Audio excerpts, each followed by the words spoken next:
Thank you, Madam Speaker, the Honourable Acting Prime Minister, fellow Cabinet Ministers, the Honourable Leader of Opposition, Honourable Member of Parliament. Before I continue, I would like to congratulate the Fijian team for qualifying for the Rio Games.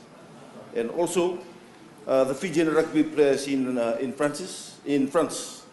None are victims of the attack. We condone, as the government, we condone terrorist attack, but we wish the victims' families well and have comfort very soon. I rise to add my voice in support of the motion before the House and congratulate the Honourable Minister for Finance, Public Enterprise, Public Service and Communication for a realistic, forward-looking budget aptly themed the future, strong Fiji, a fair Fiji, a healthy Fiji. A budget that is deeply rooted in the government's unwavering belief in its citizens, as it reaffirms government's commitment, particularly to those in society, such as our young who are at least able to bear undue burdens and unfairness. That young people are our future leaders and most precious assets is important to the national agenda and to the development of our nation. Madam Speaker, my ministry is responsible for the formulation and the implementation of a range of youth and sports policies and programs targeting at empowering young people and our sportsmen and women to enable them to reach their full potential. The Ministry Youth Development Program, in keeping with the 2016 budget, aim at equipping young people with the knowledge and skills to enable them to be useful contributors to their community livelihood. This vision is being enriched by this budget, as it seeks not to limit our horizon, but to clear the way for all Fijians, including young people, to broaden the horizon and realize their ambitions. Madam Speaker, in order to facilitate this vision, the Ministry, under the proposed budget, is allocated a total of 22.5 million in 2016, an increase of nearly 5.8 million from this year's budget. Madam Speaker, as the Minister responsible for youth and sports, I'm pleased to say that the nature of the budget is youth and sports friendly. Madam Speaker, in an effort to tailor-make our programs to be inclusive and take into consideration the needs of all youths, especially those that are partially vulnerable, General Administration for the Ministry is being resourced with a total budget of 2.6 million in 2016. Madam Speaker, this will cater for basic necessity, such as human resource needs, including furthering youth training efforts through advocacy and enhancement to existing offices. Madam Speaker, in addition, a total of 706,000 is allocated for the upgrading of the 5 youth training centers that offers training to out-of-school youths interested in obtaining skills and furthering their knowledge in areas such as agriculture, carpentry and joinery, small engine repairs, and music. Madam Speaker, these training centers have over the years equipped outstanding youths who have managed to establish business in their own communities and have gone on and secured employment after attending the courses offered at these centers. I'll just give, for example, for the V2 Training Center in Kandau, an evaluation conducted this year for the small engine repair showed that most 76% of the trainees reported having used the knowledge gained from the training center, repaired engines in their village, which is a cheaper option of the villages when compared to cost of bringing the engines to the mainland in Suva. Madam Speaker, that in trainees were able to show the engines that they have repaired with accumulated cost estimated revenue of 18,000. For the carpentry and joinery training, so that most 88% of the trainees reported having used the knowledge they have acquired from this youth center. These trainees were able to conduct house renovation, plumbing, and tiling, including repairing of broken furniture. A total of 5 trainees were able to showcase the evidence of the work that they have done, which give a monetary value total of 124,840. For basic agriculture, 16 ex-trainees were nominated and monitored. They showed that they are planting angon and dalo cassava as a form of income generation. A total of 342,000 expected revenue from these trainees. Madam Speaker, there are other successful youth from other youth training centers, but that is a classic example of how government is equipping outstanding youth dropouts who have managed to establish business in their own communities. Madam Speaker, the proposed budget also has a new addition of 30,000, which is to cater for the awareness and the sponsorship of the Ministry of Youth and Sports Young Entrepreneur of the Year under the Prime Minister's Exporter of the Year's Award for 2016.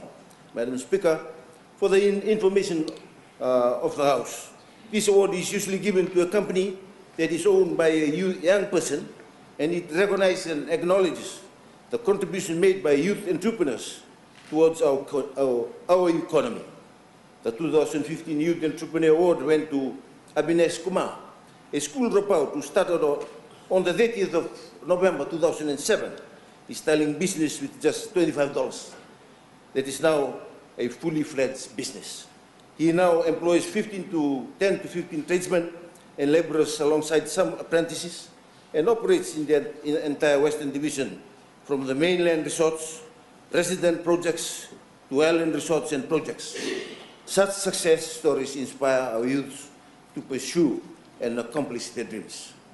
The National Youth Day celebration is an annual event that celebrates the diversity of youth in Fiji.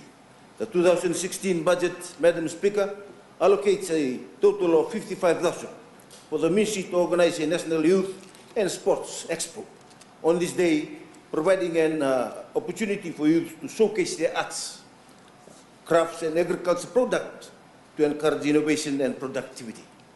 Madam Speaker, a total of 2.7 million is allocated to support the implementation of national youth policy, aimed solely for youth development in Fiji. Out of this, a total of 1 million is allocated for youth capacity building programs. This, Madam Speaker, is to expand the scope of youth programs and continue with the Ministry Youth Empowerment training programs in order to change their mindset and equip them with the necessary skills for employment and a better future for themselves. Madam Speaker, it should be noted that comparing the past years, this is the highest allocation that has been allocated for this program. This means, Madam Speaker, that my ministry will be able to expand the delivery of our current training programs and introducing and meet the initiative that were brought up by youths during our consultation, when we have a top bottoms-up approach, sitting down with them and hearing what they required. And this is included in the 2016 budget. This also signifies government continuous dedication and commitment towards empowering our youth. Madam Speaker, 200,000 is allocated in 2016 for the Youth Grants Program. This funding is available for youth organizations by application for conducting of training in support of objectives of the National Youth Policy. This, Madam Speaker, also encourages youth groups and youth organizations to establish sustainable income generating projects that will create opportunities for growth and improve livelihoods for youth. Madam Speaker, a total of 100,000 is also allocated for the International Youth Exchange Program to encourage international and cross-cultural learning and experiences. This is particularly with countries where Fiji has signed cooperation agreements and where we need to meet our international mandates on youth. Madam Speaker, a well-equipped research policy planning and training unit is critical for the ministry, as it plays a major role in improving the efficiency and effective delivery of targeted programs and projects of the ministry. The 2016 budget, Madam Speaker, proposed 220,100 to equip this arm of the ministry. This is to implement its research needs, in particular publishing a situational analysis research to explore the lives and the attitude of young people in relation to education, health, socioeconomic status, political participation, and sustainable livelihoods. This research is expected to provide a comprehensive analysis of the youth population in Fiji to enable the ministry to implement targeted, systematic programs for youth. Madam Speaker, a love of sports is a defining aspect of what we are as Fijians. It is a unifying force that is central to our national psyche.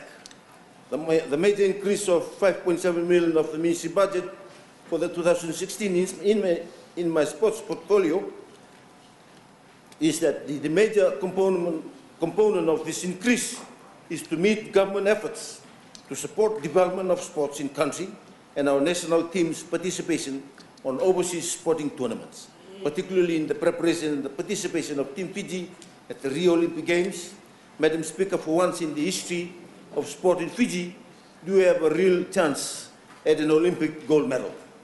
And our teams need to be adequately prepared to compete at the pinnacle of the world sports. And this allocation, Madam Speaker, will indeed boost these efforts. The Ministry works closely with the Fiji's National Sports Commission to implement sports policy. To this end, the operation of the Sports Commission will be met by a grant of 1 million, while an allocation of 2 million continues in 2016 to engage international coaches for our nation's team. Madam Speaker, Fiji performance against Tier 1 nation at the recent Rugby World Cup has reaped instant benefits to this investment, and we are confident that having international coaches position our team better in international outings. This is why, Madam Speaker, 5.4 million is to be administered by the Sports Commission to work with sporting agency and coordinate Fiji participation in major international sporting tournaments that will be held in 2016. This includes the Rio Olympic, the Northern Rugby Tour, the Pacific Nations Cup, the Under-20 World Rugby, the Pacific Challenges and the National Rugby Championship, and the Under-19 World Cup Cricket in Bangladesh.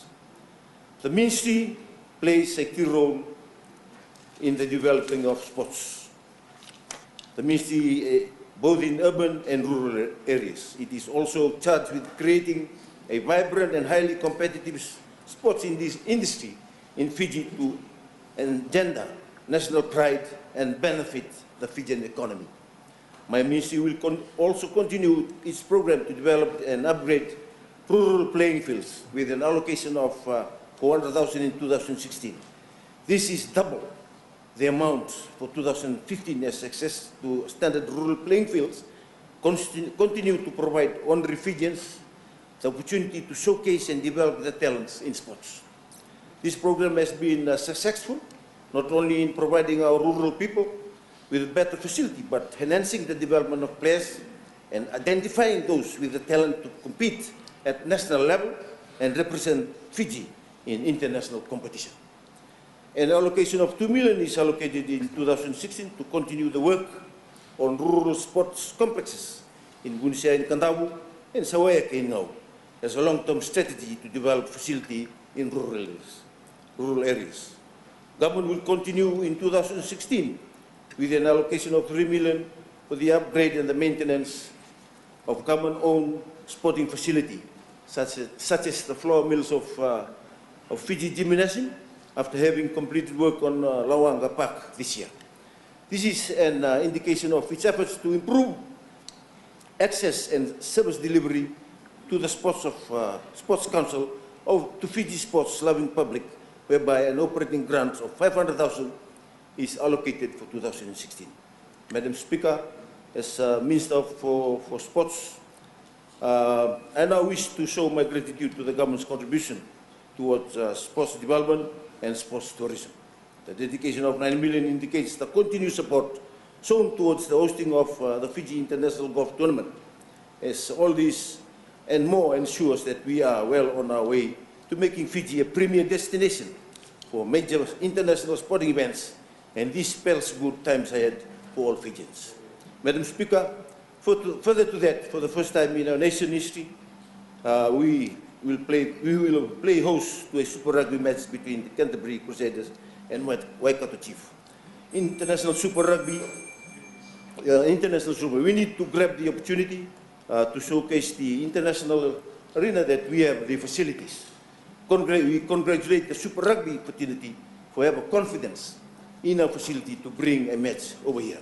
The benefit is the TV rights, millions of people watching our facilities and our country, and also in the increase in tourists. Spectators will spill into our country and will have an impact, an economy impact in the business community.